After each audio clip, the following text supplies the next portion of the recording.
Do your layouts look like this?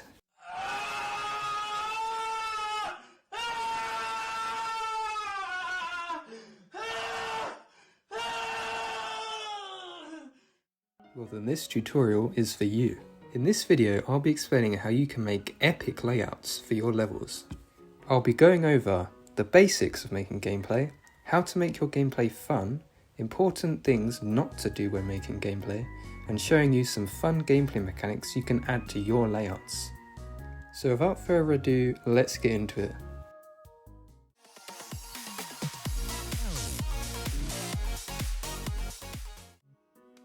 So what is a layout? Well, basically, layouts are the level blueprint.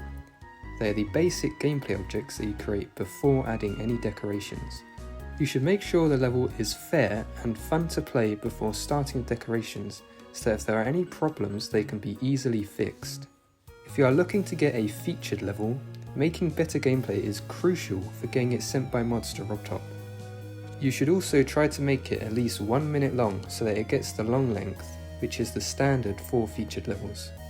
It doesn't really matter if your layouts look bad, because it will all be replaced later on when you add the decorations. In your layout you should use these objects: basic blocks or slopes, spikes or saw blades, orbs, pads and portals, and any other gameplay object you want to use, like the letter blocks or breakable blocks. You don't need to worry about movements yet, unless they will change the gameplay. While creating your layout, you should use the playtest button to test if what you've created actually works with the movement of the icons, and to look for any issues that need fixing. For example, here I've placed these platforms too close together and the cube jumps over it, so I should fix it by moving the platforms to where this cube landed. You can also use the start pause trigger to make the player begin at a different location, which is useful to only playtest from a certain point instead of starting from the very beginning. If you press edit object, you can change the settings for the start pause to set it to how you want it to start. Once you think you've finished your layout, it's always a good idea to ask for someone else's opinion.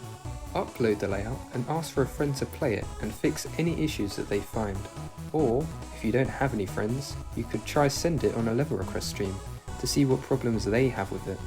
For example, if they say a part feels unfair due to an unpredictable timing, try to change the gameplay to make that part easier to predict by moving it into view or making it auto.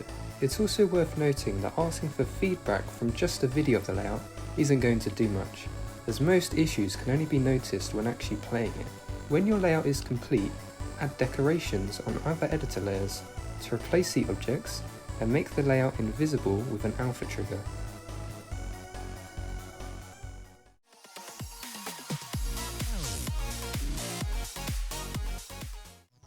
So, what makes a layout fun to play? Well, first of all, you should try to keep things engaging for the player. Try to include some different game modes every now and then to switch things up, and make use of the speed portals and orbs to make it less simplistic. Avoid having long sections where you do nothing, such as an auto section or a ship part, where you just stay in the same place the whole time, as these can get boring and interrupt the flow of the gameplay. It's also worth trying to add some interesting gameplay mechanics to make it fresh and exciting.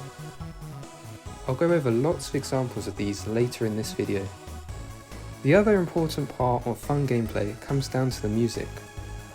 When picking a song for your level, you should try to pick one that fits for the type of level you want to make. So don't pick a slow calm song for a fast-paced extreme demon. The gameplay should sync with the music so that your clicks match the beat, which helps make it feel more satisfying to play. Luckily, the editor has a tool you can use to help with this. After you pick your song, press the Create Lines button and use it to record the beat by clicking to the beat of the song. This will make orange lines appear in the editor which mark the beat of the song. However, you should also try to make the speed and game mode match with the intensity of the song. For a fast drop, you should use a higher speed portal to make it sync better. However, fun gameplay can be ruined by mistakes, which will turn it into unfair and annoying gameplay. I'm now going to show you these mistakes and how you can avoid them.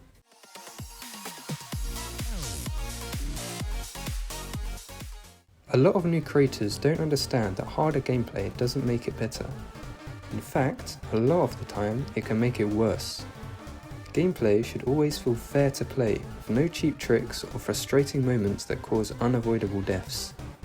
And it's definitely possible to make really hard levels that are still fair and fun. The most important thing when it comes to fairness is that the layout should be easy to read and predict. This means no gameplay that is off screen that you can't see, no transitions that don't give you enough time to react, no movements that don't give you enough time to react, no invisible objects or portals that you can't see, and no decorations which block your view of the upcoming gameplay. All of these are unfair as they will lead to deaths that couldn't be avoided ahead of time. If your level is not a demon, it should be easy to read and beatable in one attempt if you are skilled at the game. It might be worth adding indicators to show when you are supposed to click in hard to read parts. Memory gameplay is acceptable for demons, but otherwise shouldn't be included unless it can be quickly figured out. For memory gameplay, I recommend using some hints that the player can use to work out what the correct path is, such as different coloured lines or blocks for fake lines and blocks. This will make the memory feel fair, because when you die, you can at least see what the correct path to take was, and can remember for the next attempt. Memory shouldn't ever include blind or invisible gameplay. Another common mistake with new creators is challenge gameplay. By this, I mean using spam gameplay, straight fly ship, or precise timings that are normally used for challenges and not proper levels. Straight fly and precise timings can be acceptable in insane or extreme demons, but otherwise should be avoided as these can make the gameplay feel annoying and unprofessional. You shouldn't need to use messages to instruct the player what to do, such as telling them not to click or to hold, as these often take time to read and players who speak other languages won't be able to understand. Instead, you should change your gameplay so that these messages aren't needed, such as adding a block above the player in don't click sections to stop them moving, or giving the player a clear view of the upcoming gameplay so they can clearly see they need to hold without a message. When starting your level, you should pick a difficulty and try to stick to it in all parts of the level. Otherwise, you may end up with unbalanced gameplay, where some parts are much harder than others, which makes it feel less professional and annoying to play. Try to avoid repeating the same basic gameplay over and over again, as it can get tedious and annoying to play. For example, a ball corridor where it constantly repeats the same spikes above and below. Instead, make things more fun by adding different platforms, orbs, or portals to make it more varied and fun. Fix any bugs in the gameplay.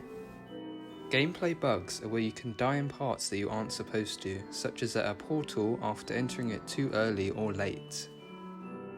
You can fix these by correcting the player's position with slopes or teleport portals. Avoid any secret ways. Try to prevent players from being able to fit through gaps to avoid portals by adding blocks or spikes to prevent it. Also, make sure that you add spikes above and below the player, which move with player X so that if you fall up or down, it will kill you. And add a wall of spikes at the end of the level to stop anyone who managed to find a secret way from beating it. If you're using a death effect, you should make sure that it doesn't block the entire screen when you die, as this can make it hard to see what you died to, and it is also annoying in practice mode. You can also add an option at the starter level to turn off this death effect. There shouldn't be invisible deaths for not touching an orb. You should instead add some visible objects that kill the player if they skip it, such as a saw blade. For symmetrical duels, make sure the two icons are always in sync with each other by adding a platform at the start of the duel and keeping platform heights the same at the top and the bottom. Otherwise, it can lead to duels where a ship has different momentum to the other, which will kill it, and it is an annoying way to die.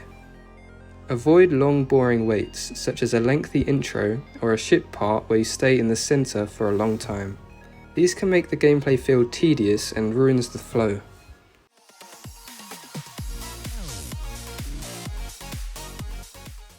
I'm now going to show you some gameplay mechanics you can use in your level to make it more interesting to play. Portal orbs. Add orbs inside of portals to give an extra challenge of trying to figure out when to time the orb, or if not to hit it. Game mode orbs. Orbs aren't just for cube and robot, they are also useful in ship, UFO, ball and spider to make things more varied. Slope jumps. More difficult than flat jumps as you have the extra momentum of the slope to take into consideration. Asymmetrical duels where the two icons aren't in sync. These can lead to an extra challenge of having to juggle both icons and look impressive. Indicators are usually needed for these parts to make them readable. The letter blocks. The D block is used to let the wave slide along platforms without dying. The J block will stop auto jump after an orb and is useful for when an orb is too close to a platform and you aren't supposed to auto jump. The S block is used to stop dash orbs. The H block is used to stop the cube or robot dying by hitting a ceiling. You can use it alongside dash orbs to make a cool effect. Trigger orb. By pressing edit special, you can set the orb to toggle on or off a group of objects. But if set to toggle on, it can also spawn a group of triggers. This is useful for custom orbs that cause interesting things to happen after tapping. Swing copter. Use a dual ball and set the top ball to be trapped in a 1 block wide corridor of blue orbs. The bottom ball will then float with swing copter controls. If you want to see some more complex gameplay mechanics, check out my video on custom game modes. Thank you all for watching and best of luck creating your layouts. Special thanks to my channel members, your support means a lot to me.